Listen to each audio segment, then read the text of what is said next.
Λοιπόν, νομίζω ότι πρέπει να κάνουμε λίγο μία κουβέντα.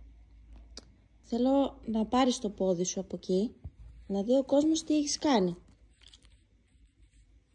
Γιατί μου έφαγες τον καναπέ,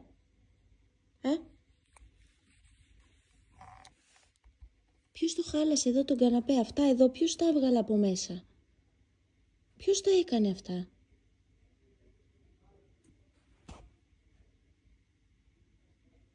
Το κοιτάς, Ξέρεις όμως ότι είναι κακό αυτό εδώ που έκανες. Κοίτα με. Θα σε βγάλω στο μεροκάματο να μαζέψεις λεφτά, να μου πάρεις καναπέ. Τι πράγματα είναι αυτά?